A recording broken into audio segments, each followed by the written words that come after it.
All right, I'm back. Now, I was one of the first guys recently who started talking about or bringing back, resurrecting the term stagflation. Stagflation.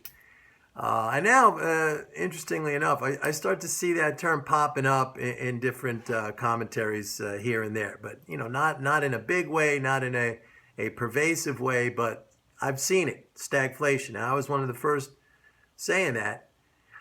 And I'm not 100% sure, but there is a chance that we will see this sort of an environment. And I'm bringing this up now because I've had a couple of, I think, very insightful and intelligent emails. People asking me, Mike, if oil's going to be going down, and by the way, I don't know how much it's going to go down. I just think right now it's more technical, but we'll see. We'll see what's happening with the economy. It does look like demand is really dropping. All right. And also, I've been talking about loan creation, which is a function of demand for credit. All right. It's not just about the banks wanting to lend. They always want to lend because loans are their biggest asset. That's where they make their most money. So they always want to lend. It's just like you need, so you consider that the supply. You need the demand. If people are not demanding credit, then, they could lend as much as they want to lend, or they can desire to lend as much as they want. But if people don't want to borrow, then, the loan growth slows down. And that's what we're seeing. And it was precipitous. So that was another indication of something's going on with the economy. Something's going on. Anyway, getting back to this stagflation. So I had these emails and people asking me, Mike, if you're talking about a slowing economy, if you're talking about weak demand, if you're talking about lower oil prices, how can you be talking about inflation? And that's a very good question.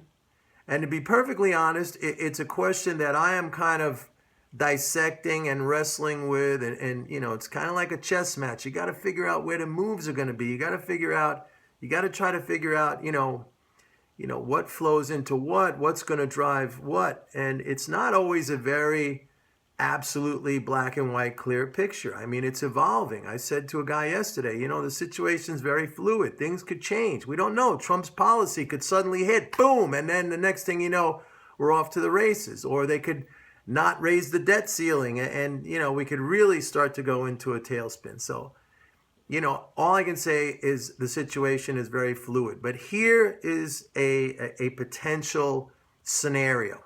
All right. How can you have stagflation? So stagflation is slow or weak growth with inflation. All right. First of all, I think a lot hinges on the dollar, and the dollar's decline has been set in motion by the Fed rate hikes. However, I think there's other factors coming into play here, and some of it has to do with geopolitics. Some of it may have to do with Trump. Some of it may have to do with perceptions on the part of the foreign sector and how they view the United States maybe politically. If the dollar goes down, let's say kind of like on its own and not necessarily as or being driven by the rate hikes themselves. And we know things like this could happen because they could happen simply from portfolio flows, from the zombie world latching on to a certain theme, a certain belief, right? You could have inflation rising as a result of a lower dollar. That's number one. To which the Fed might look at the inflation data and believe they need to act, and therefore they do act, and they raise rates even in an environment, let's say, where the economy is not that strong, not growing that rapidly, maybe even a slight, very mild recession. But we see inflation rising, and they could continue to raise rates on the belief that the inflation has to be fought, it has to be counteracted in order to allow the economy to grow again. I don't know, I'm throwing things out there, all right? I mean, it could very well be that if we go into a recession, that rates start coming down again, market rates. But I don't believe the Fed is going to act very quickly to lower the rates. I think once they start in one particular direction, it's going to take a lot of evidence in the other direction. That means months and months and months of rising unemployment for them to start cutting rates. So I just don't see it. And if they do cut rates, we know that the initial reaction by the zombie crowd, we know this. I can tell you this 1,000,000%, that if they start cutting rates, because they all believe that rate cuts, that destroys the value of the dollar. It's actually the other way around. They're going to start selling like crazy, which would give us, number one, a huge profit on our dollar shorts and create a massive dollar buying opportunity.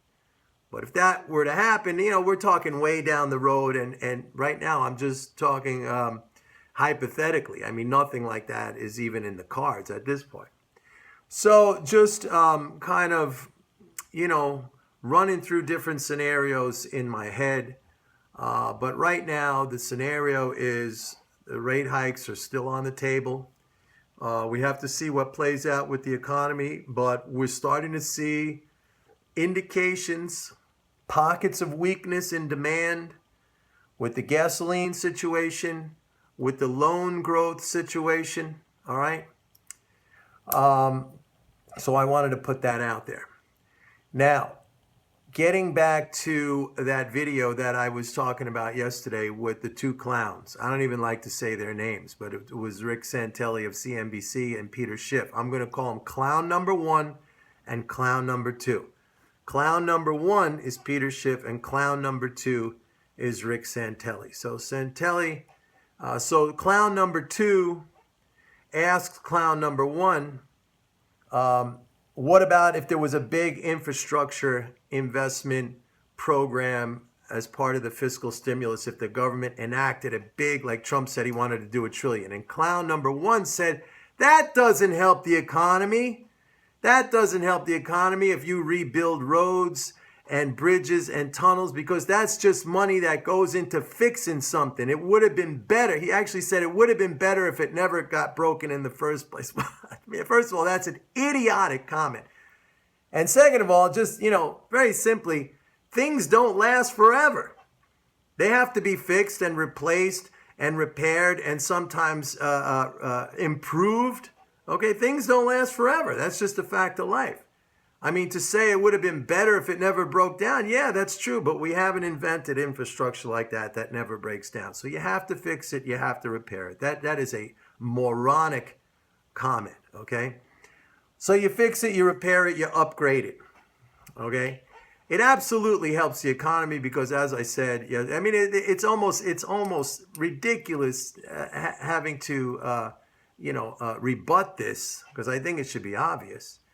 Because the opposite argument is, let's not have infrastructure at all. If you say, he says, because the money could be invested in something else. Like what? Like what? Tell me, like what? Like like gold? I mean, which brings you nothing? Okay, we have gold because we're traders, but I mean, seriously, like what? As opposed to, it could be invested in something else. Like what? Like what? Tell me, like what?